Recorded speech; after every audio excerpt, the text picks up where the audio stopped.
నమస్తే, welcome to మా Telangana news. Alwal police station పరిధిలో జ్యోతిష్యం పేరుతో భార్యను హతమార్చిన భర్త సంఘటన అల్వాల్ పోలీస్ స్టేషన్ పరిధిలో చోటు చేసుకుంది. ఇక వివరాల్లోకి వెళ్తే ఇందిరానగర్ కు చెందిన రామకృష్ణతో 2019లో బాబ్లితతో వివాహం పెద్దల సమక్షంలో జరిపారు. పెళ్లి చేసుకున్న 3 నెలల నుండి భార్యను చిత్రహింసలకు గురి చేసేవాడని మృతురాలి తమ్ముడు సతీష్ ఆరోపిస్తున్నాడు. వీరికి ఒక మగబిడ్డ సంతానం. బాబు వయసు 3 సంవత్సరాలు ఉంటుంది. మృతురాలు చనిపోయే ముందు 2 రోజుల ముందు మృతురాలు తమ్ముడు సతీష్ కి ఫోన్ చేసి, తమ్ముడుకు నాకు భయం అవుతుంది రా, నన్ను మీ బావ ఏమైనా చేస్తాడేమోనని భయం అవుతుంది అని ఏడుస్తూ మృతురాలు తమ్ముడు సతీష్ కి ఫోన్ చేసి తెలపగా, సతీష్ అక్క నీకు ఏమి కాదు, మేము ఉన్నాం కదా, ధైర్యంగా ఉండు అని నచ్చజెప్పామని, అక్కడే మా అక్క చెప్పినప్పుడే నేను తీసుకొచ్చుకొని ఉంటే ఇప్పుడు మా అక్క నా కళ్ళలో ముంగుట ఉండేది అని కన్నీటి పర్యవంతమయ్యాడు మృతురాలు తమ్ముడు సతీష్.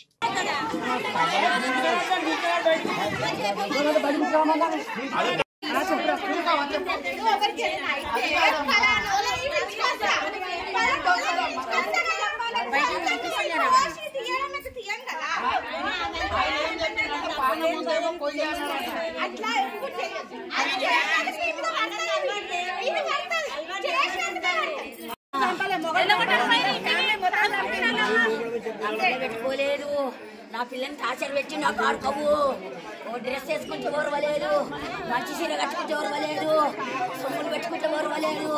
ఈ తిరిగి తయారైతే ఎవడొస్తాడే నీ దగ్గరకు అన్నాడు, ఎవడొస్తాడు మీద చేయనుంటే అమ్మ ఏడుముకుంటే ఏముందమ్మ నాకు.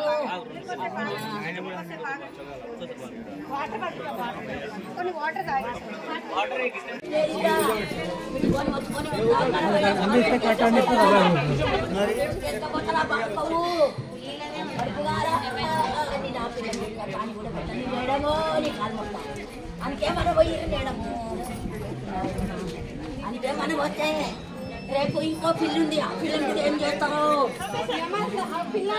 ఆ పిల్ల కూడా వచ్చి చెప్పాలి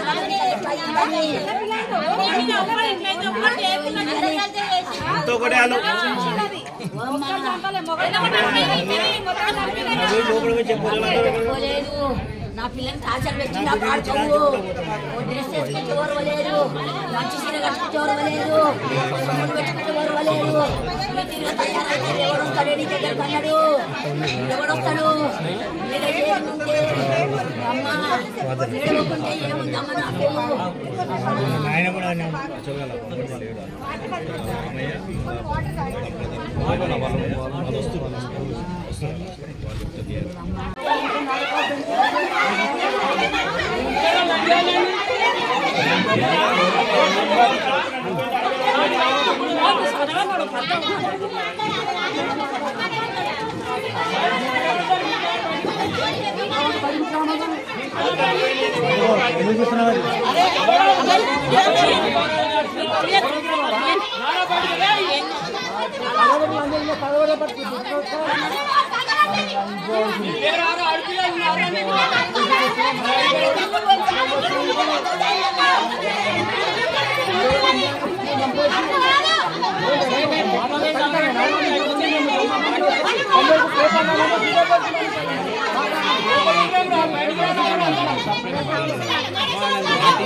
తెలియదు.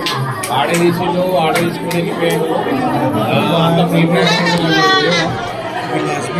ముందు వాడు అయితే ఏమైంది యాక్చువల్గా పిఎస్ కూడా హ్యాండ్ ఓవర్ చేసేసిన పిఎస్ కాదు.